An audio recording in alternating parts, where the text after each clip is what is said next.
Hey guys, this is the third video in this new video system that I've created where I am attempting to document my research process and teach it to you so that I can learn the material better, integrate it better in my own mind, and help you in the process. And you can see here that I first started the first video, which was on artifacts in 14.18b, and then on the 12th, and then the emblems video on the 13th. And you can see here that I climbed something like 300 LP in a day and a half, which to me is a sign, and it could be just correlation, not causation, but to me is a sign that the process of teaching this material and going through the research has been effective for me. And I want to speak to this more broadly as well, that TFT as a game is very much about how you learn and your learning process, because with every new patch, with every new set, the data, what's strong is constantly changing. And so if your approach is to stay fixed to a certain patch and get really good at one specific comp, you're kind of very fragile to constantly changing environment. But the way to become anti-fragile and to get really great at this game, and what the top players are able to do, is figuring out how to improve your learning process. And the science of learning shows that your ability to retain information in your memory is directly impacted by your ability to store that information well. And science shows that once you learn a piece of information, it decays over time.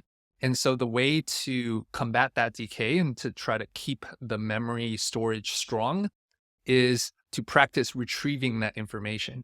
And one of the best ways to do that is to teach it, which is what I'm attempting to do here. So I'm obviously going to make a lot of mistakes. I'm not the perfect expert in the world at all of this stuff. But even for you, as you are consuming this information, if you want to be able to retain it better, if you want to be able to apply it better, I would suggest you can pull up a tactics.tools tier list. You can manipulate the information, move the augments as I'm talking about that. Even that process will help you store the information in your brain more effectively. The other thing that you can do is you can play the video on repeat once every day, every other day. There's actually the science of spaced repetition that shows you the more that you repeat the information, the stronger the memory storage is, and it decays less rapidly. So with that said, I'm going to jump straight into the augments now. All right, so we're going to start off with gold tier augments because they're the most frequent. And these are stats based off of GM plus, since I want to focus on what is strong at the highest levels of play. So if you're at lower elos, what's strong at highest level may not be as strong at lower levels. Some of the augments might have higher skill caps. Some of the augments might be broken at lower elos, but maybe not as strong at higher elos. So just keep that in mind when you're looking at this data. In general, S tier is going to be average of 4.2 or higher. A is somewhere in between 4.2 to 4.45-ish. B is around 4.5, so you're going to average basically a fourth or fifth. C and D are going to be much lower than that. So for the purposes of this video, I'm just going to go over S, A, B, and also maybe look at just high-level trends across C and D. In each of these tiers, I do not have them organized by the strength across the tier, but rather I sorted them by general category of augments. So you can see here that these are emblems. Then I have hero augment, and then trait-specific augments, then items or econ here. So this is useful for us to see general patterns as far as across the S, A, B tiers, what is strong when you're looking at a high-level game plan. The other thing to note is that when you look at gold-specific augments, they tend to give you a lot more direction than silver augments, for example, because there are no emblems there. There are no trait-specific augments in silver. Prismatic has a lot of direction as well, and most games you're going to be starting with gold or prismatic. Silver is actually the least frequent. And given the state of the game right now, getting direction at 2-1 is so important because it allows you to figure out what items you want to slam, what units to pick up, what items to pick off carousel, whether you want to win or lose streak. So that's how I have this augment tier list formed. So this will not include augments that only appear on 3.2 or 4.2. So with that said, let's get started with the gold S tier augments. So you see that there are 4 S tier crest augments, and this aligns with the emblem video I put together for 1418B. All this augment information is also for 1418B. So Fairy Crest, Portal Crest, Chrono Crest, Witchcraft Crest are all extremely strong, especially on 2-1. You can see that Frost Crest, which is an S tier emblem, is a little bit lower because you can get 3 Frost anyway. And so it's not going to be as strong to have that extra Frost emblem in at 2-1 specifically. Whereas Fairy Crest, you usually need to get a Katarina in order for you to get 3 Fairy in. Portal is really strong if you can put it on a 2-star unit since it boosts the strength of your portal. Chrono can give you an early 4 Chrono if you can get Vex in place, and an early 4 Witchcraft can be extremely strong as well. Zap Attack is especially strong with Blitz and Zig's reroll. You can also tempo it into a Vagar reroll. Royal Guard with Fairy. Fairy in general is quite strong right now. So just being able to play Vertical Fairy. Winter's Coming is the new rework of, I forget, it was like Frosty something. But Frost is very strong, and Unleash the Beast is the only item augment in S tier since it unlocks Hecarim reroll. It is quite strong on Fiora if you're playing Karma Fiora Gwen. And so at the S tier, it can give you some idea of what units you want to hold going into the 2-1 augment. So you want to hold in the early game fairies, portals. Chrono is a little bit less. Oops. I dropped Chrono and Witchcraft. Let's put those back. Chrono is a little bit less strong immediately because you aren't able to usually get the 4 Chrono right off the bat. But if you happen to have a Vex drop, that can be extremely strong since all you need is the Zillion and the Jax. Witchcraft is pretty straightforward. You can get that early 4 Witchcraft, can be strong as well. So that rounds out the S tier. Next, we have A tier. We have 2 emblems. We have Molten Caramel for Hero Augment, 2 trait, 3 with Wandering Trainer. So 3 trait-specific ones. And then what you'll note here is that from Escort Quest to Slammin here, these are all Econ augments. Prize Fighter and Escort quests are really organized around if you have a strong board, you can scout the lobby, see how strong the lobby is. And if you're stronger than everybody, or maybe everybody except 1 or 2 players, then picking these can be especially strong. And then you could push level 5 on 2-2 or 2-3 to press your advantage and get a huge lead. But you'll notice that given how much Econ augments are strong here, if you don't have a clear vertical trait direction through kind of these ones right here, then going Econ in order to go fast 8 towards a general Karma, Fiora, Gwen board, or a Callista Fairy board, or just playing some 4-cost level 8 board can be strong if you're going Econ. And as far as combat augments go, Keepers can be good with multi-strikers, or Warriors. 2 Tanky can be good with Honeymancy reroll, and Sleight of Hand is just a very good tempo augment that if you have a 2-star frontliner or a backliner, like it could be like on Jace 2, for example, can be quite strong to carry your early game. Next, we have B tier. So again, we have all of the augments here, or sorry, the emblems here. And then we have 2 trait-specific ones. We didn't really talk about these 2. By the way, Warrior Crest unlocks Hecarim reroll with warriors. Put the warrior emblem on Hecarim. Aggressive Preservation. Preservation can give you Bard or Zillion reroll as an option. And Draconic Mastery, you could reroll Namzi, Twitch, Shyvana if you happen to have a bunch of Namzis, or you could just tempo it into moving your items from Namzi to Smolder in the later game. And Wandering Trainer, again, gives you a lot of direction with the dummies. So going back to B tier, you got a bunch of the emblems here. If you want to go understand more of how to play these emblems, you can check out my other video on what's the strongest emblems in this patch. Higher Education, good for vertical scholars. Hunting Frenzy, good for vertical hunters.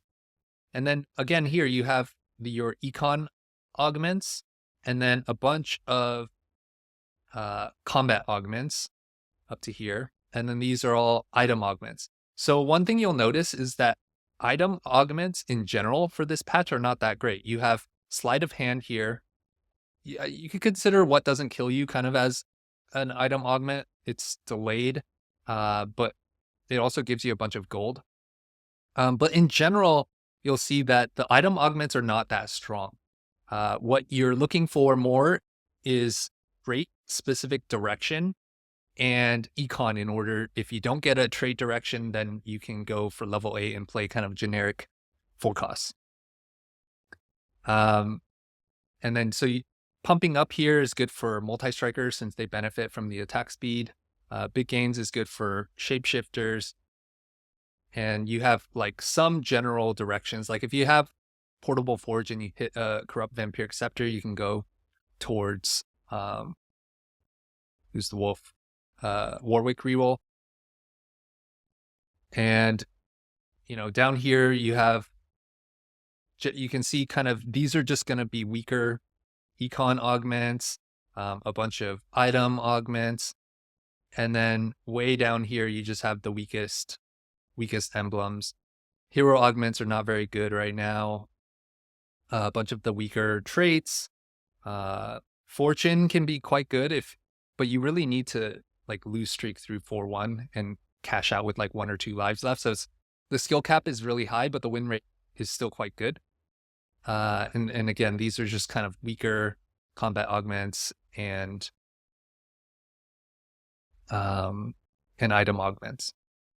So that kind of wraps up gold tier. I'm going to go through prismatic tier next. So again, you can see that these are going to be the strongest trait emblems. So even at prismatic tier, you're looking for direction. And these are going to be the strongest emblems in the game. Living Forge can be quite strong if you can. And I put together an artifact video on what's strong in 1418B. If you get a Corrupt Vampiric Scepter going, Warwick is extremely strong. With the right artifact setups, you could go Cassiopeia, reroll with Shapeshifter. If you get a Wit's End, if you get like a Sniper's Focus, an Innervating Locket, Unending Despair, you can go Vanguards and Blasters reroll. There's just a bunch of broken artifact combinations that if you know how to itemize and which units hold them well, then Living Forge can be a really strong option. So we saw that in gold tier that Frost Crown was not as good as some of the other emblems, but at prismatic tier, it gives you a Swain and a Vow. That Vow can be good for the early game on Swain and can be moved to Diana in the late game. So that's pretty strong. And Blaster Crown giving you a Shojin and an Ezreal. Ezreal can really carry your early mid game. If you can get an Ezreal 2 by like 3-2 or 3-5, you can be quite stable to go for an Ezreal 3, Hui 3, Mordekaiser 3 down the line. So that's pretty strong. And then at the A tier, we have Pyro, Hunter, Multi-Striker. Pyro and Multi-Striker are both quite strong already as emblems. Hunter Crown gives you Runons and a Kog'Maw. So the new way to play Kog'Maw reroll is not with Tristana, but you play 4 Hunter. And this can just be a really strong tempo, especially because you can get 4 Hunter online with Kog'Maw, Twitch, and Nomsy pretty early. I was actually quite surprised at Tiniest Titans here. But again, this goes back to similar to with the gold tier. If you can get a bunch of gold, preserve HP, get to level 8, and cap out with some type of generic 4-cost board, the most typical is Karma, Gwen, Fiora, Preservers. But that can be quite strong. And then Freaky Friday is good with Multi-Strikers, good with Hecarim, good with Fiora, Gwen. So that can be quite strong as well. Next in B tier, we have a bunch of crowns again. Flexible, also giving you direction as far as emblems go. A bunch of econ-oriented augments that help you just get more gold. I'm the Carry is kind of like a top 4 play, gives you a Sentinel and can help you just tempo your early game. Buried Treasures and Radiant Relics. Again, you'll notice that item augments are not very strong. You only have Freaky Friday, Buried Treasures, and Radiant Relics. Everything else, I guess Living Forges as well. But everything else is going to be emblems and econ are your strongest choices at Prismatic. And that was true for gold as well. So you can see that the general game plan, again, is reinforced. You're not really focused on items early. You want direction, so you know what items to slam later, and you want econ. So I won't really go too far into these. These are just going to be generally your worst performing emblems, although Scholar and Witchcraft are pretty good. The problem is you're not getting as strong units or items compared to some of these top ones. And you have a bunch of... The other thing here is that combat power, like Giant Mighty, pumping up, immovable object. Combat power is just not as strong as, again, emblems or econ. And then just, your worst performing augments down here. Finally, we're going to go into silver tier.